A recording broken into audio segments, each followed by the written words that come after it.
네, 이 시간 하나님의 말씀 보겠습니다. 에베소서 6장 14절에서 17절의 말씀입니다. 신약성경 316페이지에 있습니다. 에베소서 6장 14절에서 17절 말씀을 저와 여러분들이 한 절씩 교독하고요. 마지막 17절은 합독하도록 하겠습니다.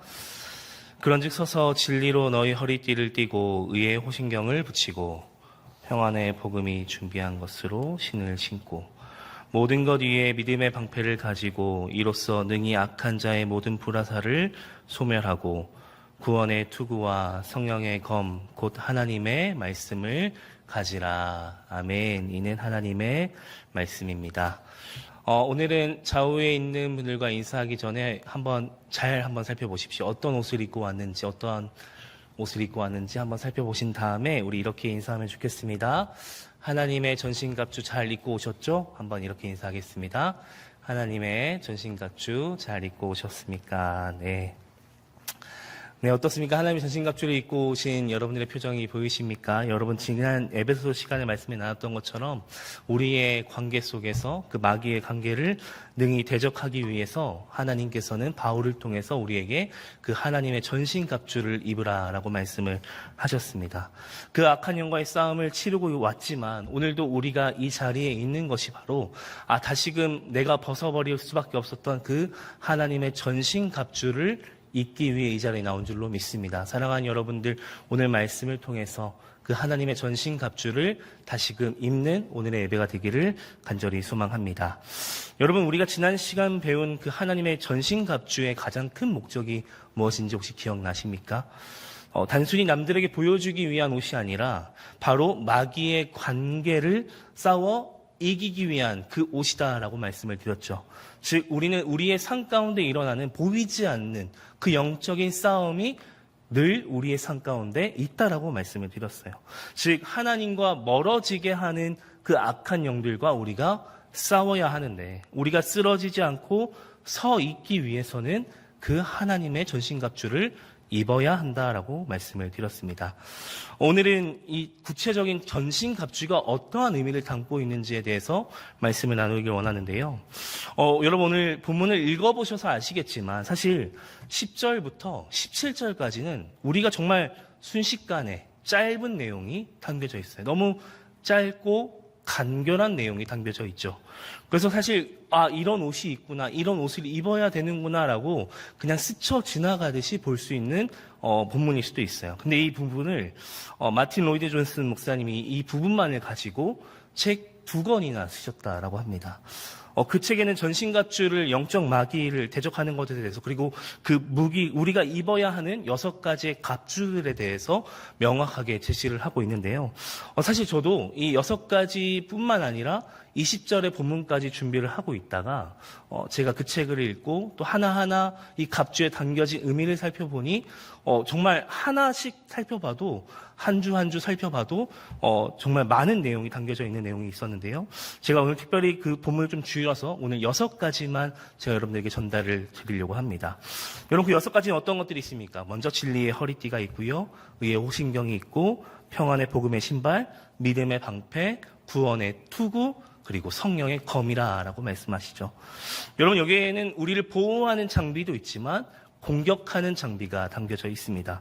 그런데 여러분 분명한 사실은 전신갑주가 우리를 보호하기 위해서만 입는 것이 아니라 더 나아가 그것을 입고 도망가라고 주신 것이 아니라 우리에게 다가오는 그 싸움을 피하지 말고 그 자리에서 싸워서 이기라고 주신 것이라는 것이에요. 이 옷을 입고 도망가라고 주신 것이 아니라 이 옷을 입고 내가 서 있는 그 자리에서 실질적으로 싸워서 이기라고 주신 것이랍니다. 따라서 하나님께서 우리에게 주신 그 전신갑주는 영적 전쟁에 참여하는 자가 되어야 된다는 것이죠. 우리가 인생을 살아가면서 피해야 할 싸움도 분명히 존재하겠지만 오늘 사도 바울은 그 싸움을 피하지 말고 오히려 그 영적 싸움을 본격적으로 맞서 싸우라고 우리에게 권면하고 있다는 것이에요. 자, 그렇다면 오늘 6가지 장비들을 나누면서 어떠한 의미가 담겨져 있는지 한번 살펴보기 원합니다. 먼저 14절 상반절을 한번 보겠습니다. 네, 함께 읽겠습니다. 그런즉 서서 진리로 너희 허리띠를 띠고, 네, 첫 번째 등장하는 것이 뭡니까? 바로 진리의 허리띠가 등장을 하죠. 여러분, 이 진리의 허리띠는 다양한 의미가 있더라고요. 근데 이 가장 중요한 의미가 이건데요. 내가 전쟁을 준비했다는 가장 마지막에 갖는 자세라고 얘기합니다. 오늘 찬양을 불러보셔서 알겠지만 진리의 허리띠가 오히려 맨 마지막에 나왔던 가사였어요. 근데 오늘 본문에서는 맨 처음에 등장했다라는 것이에요. 여러분, 우리도 외출을 하기 전에 생각을 한번 해보십시오. 우리가 마지막에 나가기 전에 남자분들은 다 아실 겁니다. 반드시 이 허리띠를 잘 채우고 나갈 때가 있죠. 정장을 자주 입으시는 분들도 아실 겁니다. 옷을 다 입은 다음에 허리띠를 매면서 이 셔츠 단추와 이 정장 자켓 라인과 이 허리띠가 가운데가 명확하게 떨어지게끔 맞추는 작업을 할 때가 있죠. 그런데 여러분, 오늘 등장하는 이 허리띠는요, 당시 로마 군인들을 빗대어서 이야기를 하는데요. 그들은 허리띠를 맨 겉에 두른 것이 아닌 바로 속옷 위에다 둘렀다라고 합니다. 즉, 그 어떠한 옷보다 제일 먼저 그 허리띠를 허리에 두른 것이죠. 그 허리띠를 묶는 순간 나는 이제 나가서 싸울 준비, I'm ready 상태가 됐다는 것이에요. 여러분, 그런데 오늘 말씀에서 뭐라고 합니까? 진리의 허리띠라고 하는 것이에요. 즉 뭡니까? 이 말씀을 조금 더 쉽게 풀이를 한다면 복음의 진리를 우리의 삶에 동여맸다는 것이죠. 그것을 맬 때에 우리에게 찾아오는 그 영적 전쟁을 준비하러 나갈 준비가 되었다는 것이에요. 여러분, 맞습니다. 우리에게 다가오는 그 마귀의 관계를 우리의 지혜를 가지고 나갈 수는 없습니다. 이길 수 없다는 것이죠. 반드시 오늘 바울이 얘기하듯이 그 진리의 복음, 진리의 말씀을 우리가 동여맬 때에 그것이 가장 중요한 요소가 된다라고 말씀해주고 있죠. 여러분, 그렇기 때문에 우리 지금 이 자리 가운데 분명히 이러한 분들이 있을 거예요. 영적으로 슬럼프에 빠져 있는 분들, 영적으로 멀어져가는 여러분들의 신앙의 루틴들이 있을 겁니다. 예배와 멀어지는 분들이 있고 말씀과 멀어지는 분들이 분명히 있을 것입니다. 그럴 때 우리는 오늘 말씀을 기억하면 어떻게 됩니까? 다시금 그 영적 싸움을 하기 위해서 그 복음을 등여매야 된다는 것이죠. 의지해야 된다는 것입니다. 진리의 말씀에 허리띠를 동여매야 된다는 것이죠. 그 진리 하나만으로도, 그 하나님의 말씀 하나만으로도 우리는 뭡니까? 싸울 준비가 된 거예요. 이미 50%를 하고 들어갔다는 거예요. 여러분, 그런데 여기서 등장하는 진리라는 말이 제가 조금 전에 말씀드렸지만 복음입니다. 근데 복음의 진리를 말할 수 있지만 다른 한편으로는 우리의 삶의 모습 가운데서도 이것을 투과할 수 있어야 된다는 것이죠. 어떤 맥락일까요? 우리의 삶에 있는 정직함과 깨끗함, 그리고 순수함, 진실됨을 말한다라고 얘기합니다. 뭡니까? 우리의 삶에서 영적 싸움을 싸운다는 것은 말씀 하나로도 물론 싸워야 됩니다. 하나님의 말씀을 내 등에 매어 놓고 그 복음으로 말미암아 싸워야죠. 근데 더 중요한 삶이 있다는 것이에요. 저들은 말씀을 모르잖아요. 뭡니까? 복음으로 말미암아 변화된 우리의 삶을 통해서 우리의 모습으로도 그 싸움을 해야 한다는 것이에요. 무엇을 말하는 거예요? 우리에게 찾아오는 그 영적인 싸움도 분명히 존재하겠지만 우리가 살아가는 삶의 자리에서 일어나는 영적 싸움이 훨씬 더 많음을 얘기해주고 있죠. 뭡니까? 정직하지 못한 세계로 우리를 유혹할 때가 있어요. 밤의 세계로 유혹합니다. 어두움으로 인도하는 영적 싸움이 분명히 존재한다는 것이에요. 더 좋은 점수를 받기 위해서, 더 잘되는 삶이 되기 위해서 수단과 방법을 가리지 않는 요즘 우리의 삶의 모습들이 있을 수도 있다는 것입니다. 우리에게 찾아온다는 것이죠. 유혹한다는 것입니다. 그렇기 때문에 우리는 우리의 삶의 진리의 허리띠를 먼저 힘껏 동여매야 된다는 것이에요. 먼저 진리의 말씀으로 허리띠를 동여매고 그 말씀을 붙잡고 나아가서 우리의 삶의 자리에서 어땠습니까? 여러분들의 삶의 변화된 모습들을 보여줘야 된다는 것이죠. 우리에게 찾아오는 수많은 거짓들과 유혹들을 그 말씀으로 물려치워야 된다는 것이에요. 마귀의 계략들이 찾아올 때 우리가 거짓되지 않고 정직하고 성실한 삶을 살아낼 때, 진실된 삶을 살아낼 때 우리는 그 마귀의 계략에 넘어가지 않는다는 것이에요. 바로 그때 우리에게 찾아오는 그 영적 싸움에서 우리는 승리할 수 있다라고 말씀하는 것이에요. 사랑하는 여러분, 이 자리에 있는 우리 모두가 그러한 인생이 되시기를 간절히 소망합니다. 여러분, 두 번째 도구는 무엇일까요? 14절 하반절인데요. 이렇게 나옵니다. 의의 호신경을 붙이고라고 하죠. 여러분 여기서 호신경이라는 것은 여러분 옛날 영화를 많이 보시면 알겠지만 이 갑옷을 앞뒤로 묶는 보호하는 그 장비를 뜻합니다. 즉 우리의 심장을 보호하는 판이다라고 많이 말을 합니다. 이것은 화살이 날아올 때나 또 혹은 검을 휘두를 때 우리의 상반신을 보호할 수 있는 아주 중요한 장비다라고 얘기합니다. 그런데 여러분 오늘 말씀에서는 그냥 호신경이 아니라 의의 호신경이다라고 얘기를 해요. 여러분들에게 의는 무엇이라고 정의를 내리고 살아가십니까? 의로움은 어떠한 의로움이 정말 맞는 의로움입니까? 성경에서는 이렇게 얘기합니다. 로마서 3장 10절 말씀인데요. 같이 한번 읽어볼까요? 시작. 기록된 바 의인은 없나니 하나도 없으며. 아멘. 여러분 말씀에서 뭐라고 얘기합니까? 의인은 없나니 하나도 없다라고 말씀하시죠. 즉 의의 호신경이라는 것은 우리가 일단 1차적으로 의인이 아니라는 거예요. 로마서에서도 말하기를 예수 그리스도를 믿는 믿음을 통해서만 그 의인의 길로 나아갈 수 있다라고 명확하게 제시하시죠. 따라서 의의 호신경이라는 것은 오늘 본문에 등장하는 의의 호신경이라는 것은 우리가 예수 그리스도를 믿는 그 믿음이라는 것이에요. 우리가 그 믿음이 없으면 우리에게 날아오는 그 화살을 막아낼 수가 없다라는 것입니다. 즉 무엇입니까? 조금 더 쉽게 풀이를 한다면 우리를 보호할 수 있는 가장 강력한 무기가 방어체계가 뭡니까? 예수 그리스도를 나의 구주로 믿는 믿음이라는 것이에요. 그것이 바로 의의 호신경이다라고 얘기하는 것이에요. 여러분 그래요. 우리에게 찾아오는 영적 싸움이 있을 때 영적인 여러 가지 어려움이 있을 때 무엇을 먼저 생각합니까? 나의 생각이 앞설 때가 있어요. 내가 가지고 있는 지식, 나의 경험을 의지해서 그것을 앞서 나가려고 할 때가 있죠. 여러분 잘 앞서 나갈 수 있습니까? 사실 그렇지 못할 때가 훨씬 더 많아요. 그렇기 때문에 그것을 의지하는 것이 아니라 내가 예수님을 똑바로 믿는 그 믿음 하나 가지고 그것으로 나아갈 수 있어야 된다는 것이죠. 그런데 이 의도 앞서 말했던 그 진리가 복음과 삶의 진리를 연결해서 의미했듯이 이 두 번째 나오는 의도 마찬가지로 예수 그리스도를 믿는 믿음과 삶 가운데 갖는 의로움을 포함한다라고 말씀합니다. 여러분 그렇다면 우리의 삶의 자리에서 갖는 의로움은 무엇을 뜻할까요? 의의 호신경이 무엇을 보호하는 것이라고 말씀을 드렸습니까? 바로 우리의 심장을 보호한다라고 얘기했죠. 근데 그 심장을 다른 말로 조금 더 쉬운 말로 표현한다면 우리의 마음일 거예요. 여러분 우리가 이 세상을 살아갈 때 우리가 삶의 자리에서 날마다 그 예수 그리스도를 나의 구주로 고백합니다.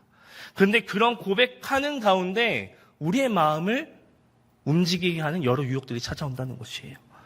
근데 그런 유혹들 앞에서 우리가 흔들리지 않으려면 마음이 흔들리지 않고 나아가려면 그 의의 호신경을 우리가 입어야 한다라는 것이에요. 네, 맞습니다. 여러분 저도 목사이지만 사람이에요. 그리고 가정이 있어요. 세상에 거친 폭풍이 몰아칠 때가 너무나도 많아요. 그런데 그러할 때마다 왜 인간적인 생각이 없겠습니까? 정말 벼랑 끝까지 몰고 가시는 하나님을 만난 적도 있었어요. 그렇게 벼랑 끝까지 설게 되면 이러한 고백이 터져 나오더라고요.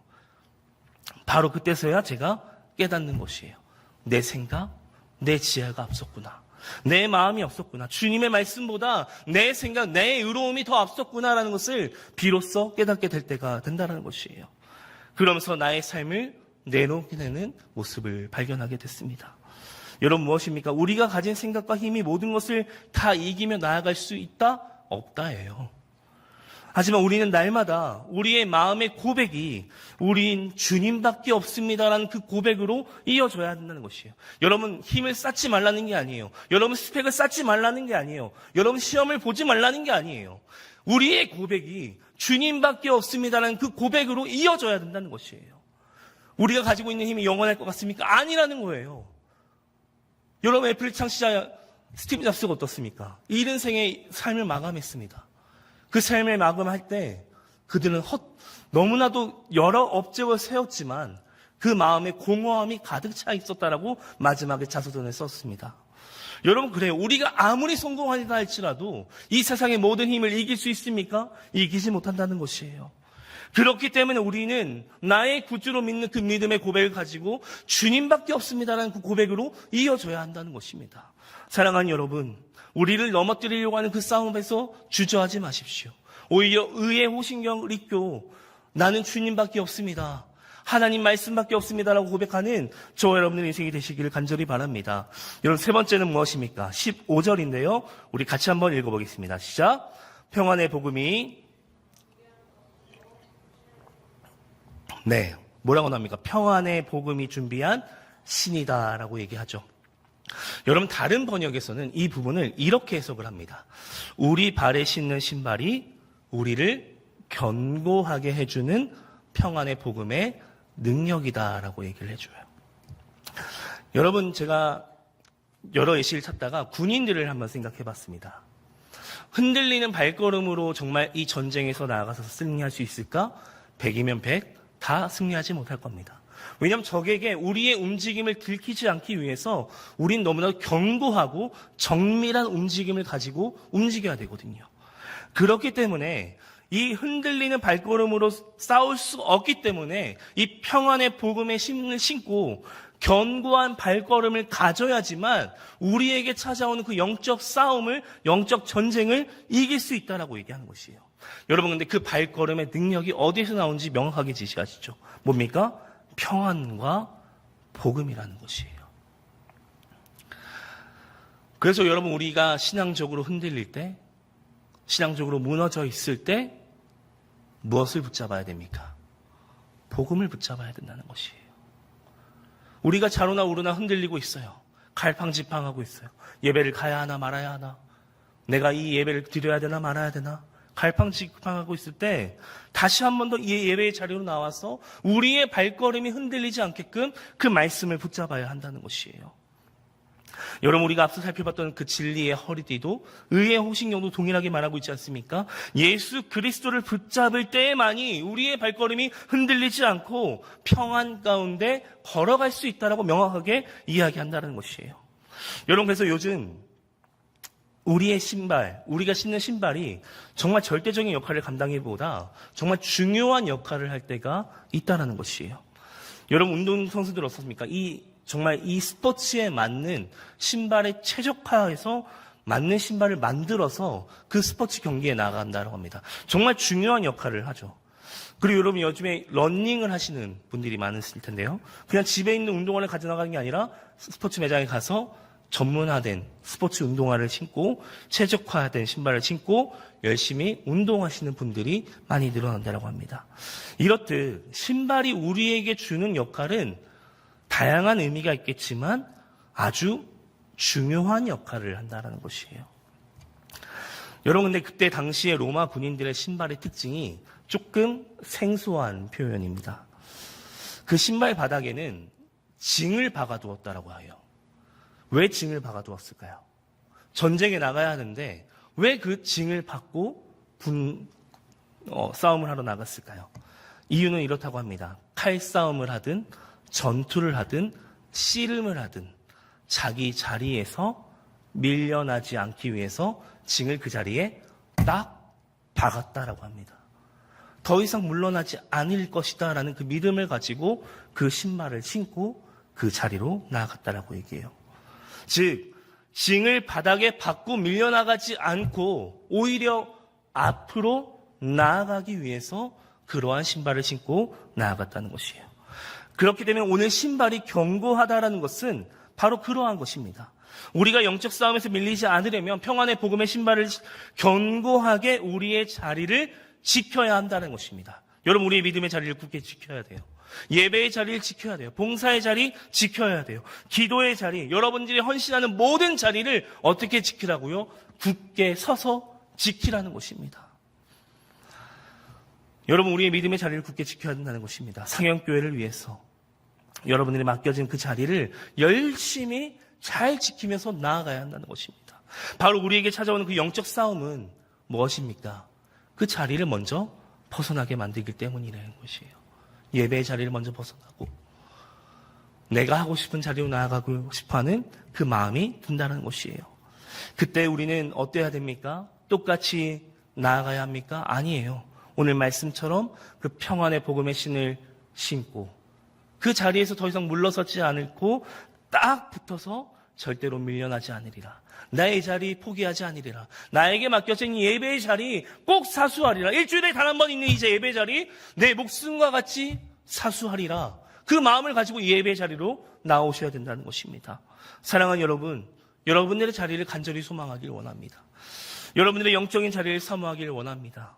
지금 이 자리에 있는 우리 모두에게 맡겨진 그 자리를 사모하며 나아갈 때에 우리에게 그 복음이 주는 평안의 힘을 가지고 앞으로 전진하며 나아갈 줄로 믿습니다. 여러분, 네 번째 뭡니까? 믿음의 방패인데요. 16절 말씀 같이 한번 읽어보겠습니다. 시작. 모든 것 위에 믿음의 방패를 가지고 이로써 능히 약한 자의 모든 불화살을 소멸하고. 아멘. 여러분, 여기서 등장하는 단어가 방패와 불화살입니다. 여러분들 방패를 성경에서 쭉 찾아보면 총 76회가 등장을 하는데요. 이 구약에서는 몇 회가 등장했을까요? 75회가 등장을 했고요.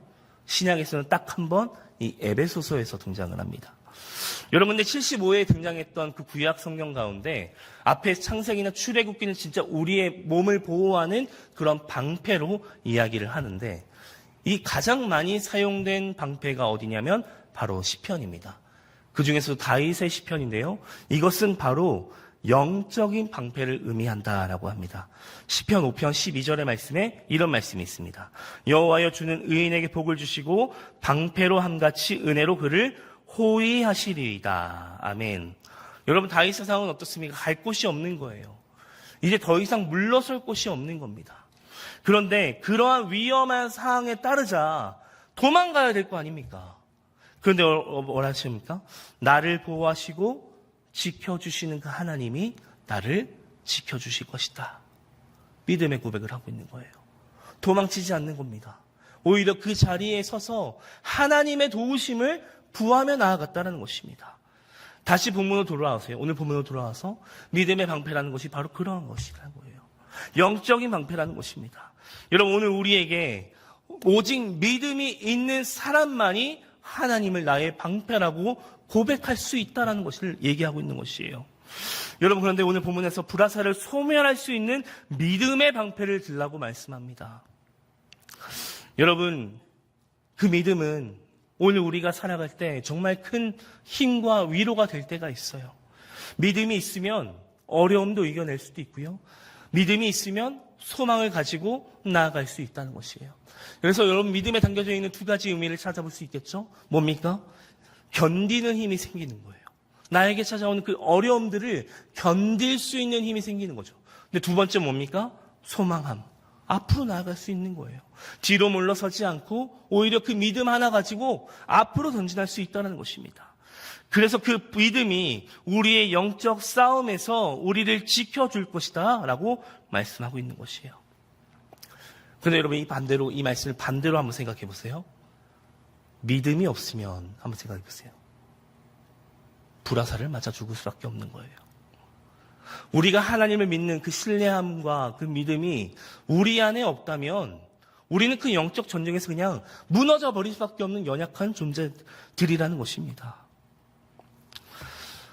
그래서 우리가 가장 중요한 것은 바로 이 우리의 믿음이라는 것이에요. 여러분, 우리가 축구 경기를 할 때도요, 그렇습니다. 공격만 잘하면 안 돼요. 수비도 잘해야 돼요. 수비를 잘해야 그 경기를 마침내 끝까지 잘 이겨나갈 수 있는 것이에요. 여러분, 박지성이라는 너무나도 유명한 선수 다 아시죠? 맨체스터에서 이제 퀸즈 파크 레인저스로 이적할 때 퍼거슨 감독이 이런 말을 했다라고 합니다. 내가 보유한 선수였던 중에 가장 충성심 있고 가장 정직한 선수였고 자기가 해야 될 포지션을 명확하게 아는 선수였다라고 고백을 하죠. 네, 맞습니다. 박지성 선수는 공격이면 공격, 수비면 수비, 다 모든 포지션들을 열심히 뛰어다니면서 그 자리를 누렸던 것이에요. 여러분, 맞습니다. 영적 싸움에서도 우리가 공격도 물론 잘해야 되지만 뭡니까? 그와 비례하여 잘 막아내는 것이 너무나도 중요함을 오늘 말씀해주고 있다는 것이에요. 여러분, 우리의 삶에서 말로써, 감정으로서, 여러 가지 일들로서 우리를 끊임없이 공격해 올 때에 그것을 잘 막아내는 지혜가 뭐라고 얘기하는 겁니까? 바로 우리가 가지고 있는 믿음이라는 것이에요. 누군가가 우리에게 말로 공격할 때 시험 들지 않는 것이 바로 믿음이라는 것입니다. 누군가가 유혹할 때 거기에 빠져들지 않는 것이 바로 믿음이라는 것이에요. 그래서 믿음은 단순히 우리의 신앙생활을 잘하는 것에만 있는 것이 아니라 이 세상에서 영적으로 우리를 지켜줄 수 있는 것이 바로 우리의 믿음이 될 수 있다는 것입니다. 여러분, 그렇다면 뒤에 나오는 악한 자의 불화살은 무엇을 의미합니까? 바로 하나님을 향한 의심이에요. 내가 믿음을 잘 지켜왔는데 하나님께 이렇게 열심히 기도했는데 하나님 왜 기도 들어주지 않습니까? 의심하지 않습니까? 바로 그게 불화살이라는 것이에요. 내가 열심히 이렇게 봉사했는데, 내가 열심히 이렇게 신앙생활하며 달려왔는데 하나님 왜 나의 기도를 들어주지 않으십니까? 이런 기도를 드리는 것 자체가 불화살이라는 것이에요. 하나님을 향한 그 믿음을 우리가 의심할 때 우리가 하나님과의 거리가 멀어지게 되어 있다는 것이에요. 뿐만 아니라 사람들과의 관계를 의심할 때 그 관계가 깨어지지 않습니까? 이렇듯 우리에게 찾아오는 그 불화살은 우리를 나눠지고 깨어지게 하는 불화살이라는 것이에요. 따라서 이러한 불화살이 우리에게 찾아올 때 분명한 믿음의 방패를 굳게 들고 서 있어야 된다는 것이에요. 그 믿음의 방패를 들려면 필요한 조건이 있죠. 뭡니까? 굳건한 믿음이 우리에게 있어야 된다는 것이에요.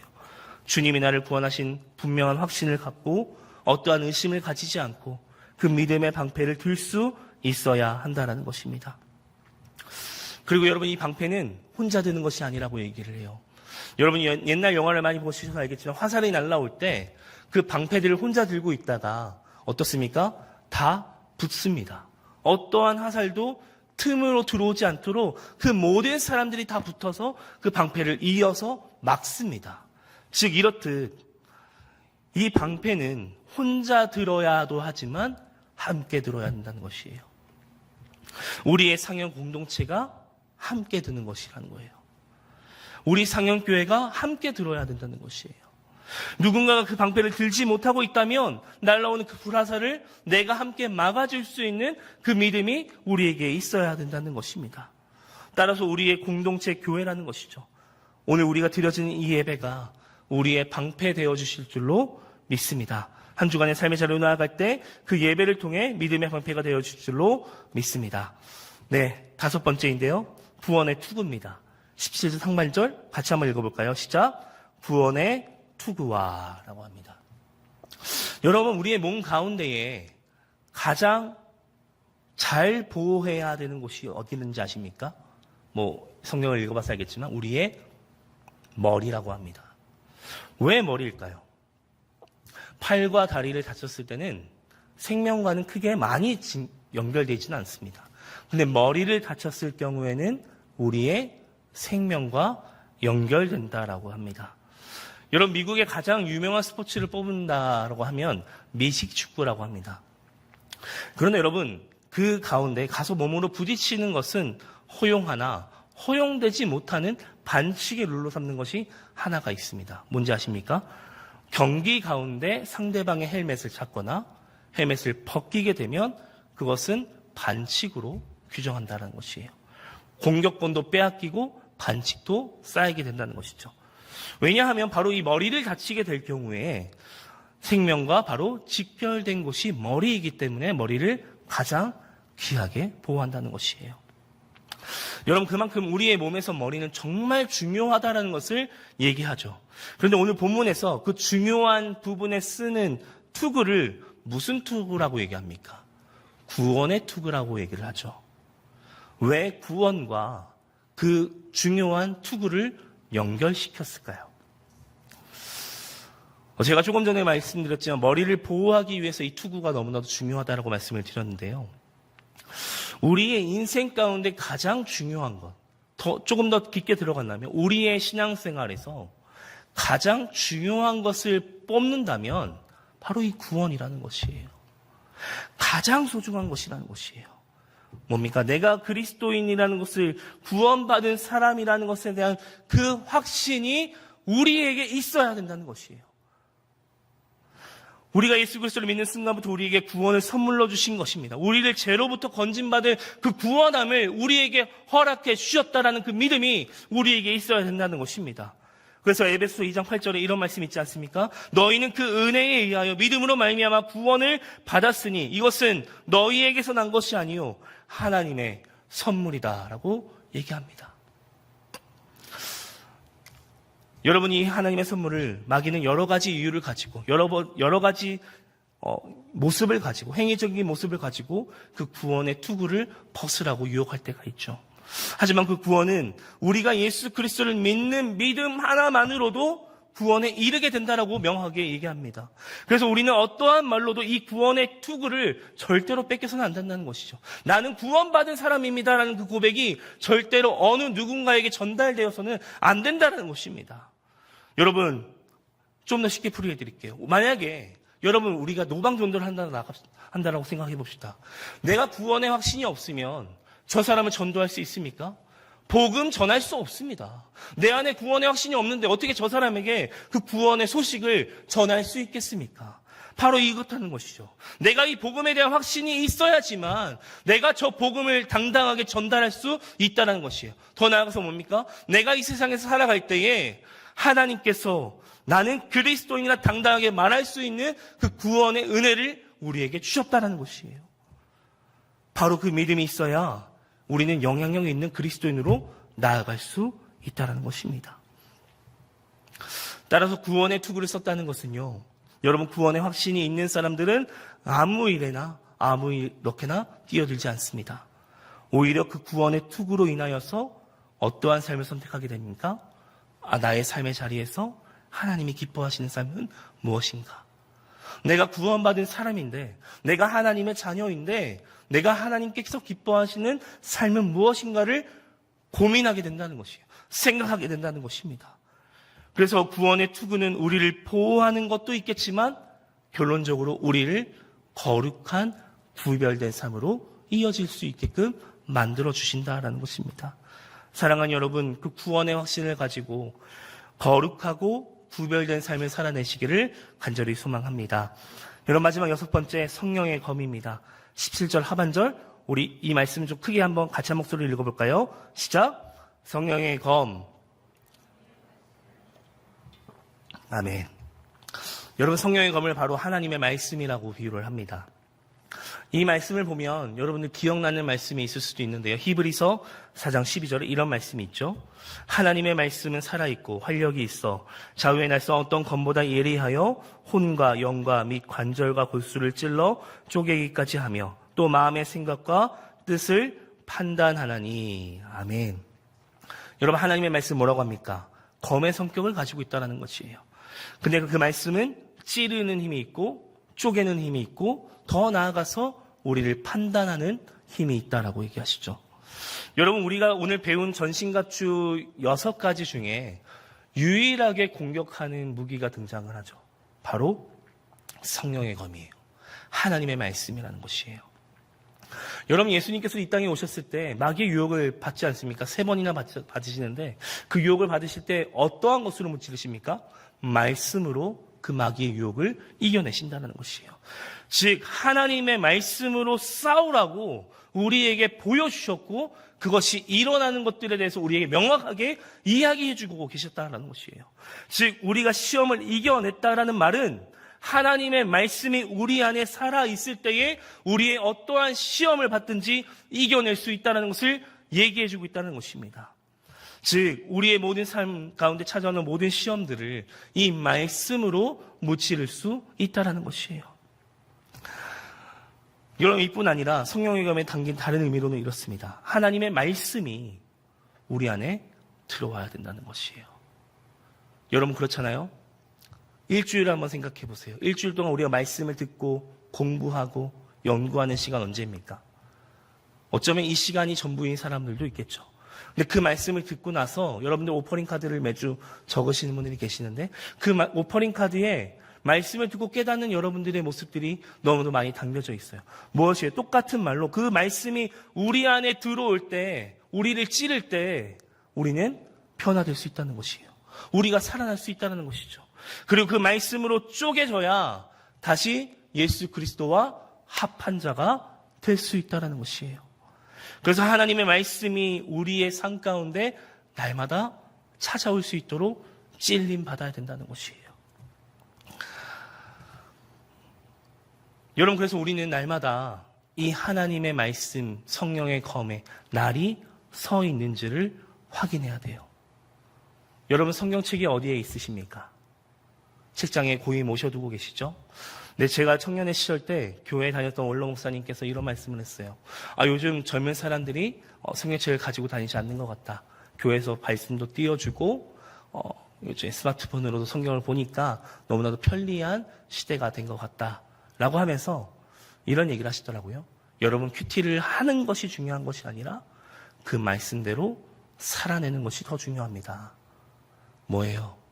여러분, 군인들이 전쟁터에 나갈 때 그 칼을 계속 닦고 또 닦아서 조금만 스쳐도 그 사람이 죽을 수 있게끔 칼을 연마한다라고 합니다.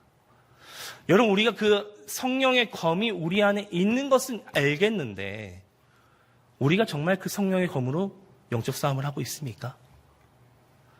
정말 날카롭게 무섭게 그런 칼로 나아가고 있습니까? 아니면 여전히 무뎌져 있고 녹슬어 있는 그 칼로 가만히 내버려 두고 계십니까? 사랑하는 여러분, 그게 바로 우리의 영적 상태라는 것이에요. 큐티를 몇 번 했습니다가 중요한 것이 아니라, 말씀을 몇 장 읽었습니다가 중요한 것이 아니라, 그 말씀이 내 마음에 들어왔으면 그 말씀대로 행하는 삶으로 나아가야 된다는 것이에요. 사랑하는 여러분, 하나님의 말씀을 통해서 여러분들의 성령의 검이 날카로워지기를 원합니다. 뿐만 아니라 여러분이 살아가는 삶의 모든 자리에서 오늘 6가지 그 하나님의 전신갑주를 굳게 입고 나아가시는 복된 인생 되시기를 다 소망합니다. 말씀을 정리하며 맺겠습니다. 여러분, 제가 지난 에베소서 시간 마지막에도 드렸던 말씀을 오늘 다시 한 번 더 정리하며 드려보려고 합니다. 바울이 에베소 성도들에게 그리고 우리들에게 그 하나님의 전신갑주를 입으라고 한 궁극적인 목적이 뭔지 아셨습니까? 저 사탄을 박살내거나 쫓아내거나 세상을 정복하라고 말하지 않죠. 바울은 단지 그 자리에서 굳건히 서라고 얘기하는 거예요. 너희에게 이러한 시험들이 다가올 것인데 이제는 물러서지 말고 그 자리에 서 있으라고 권면하고 있는 것이에요. 여러분, 제가 그 서다라는 군사 용어로 말씀을 드렸죠.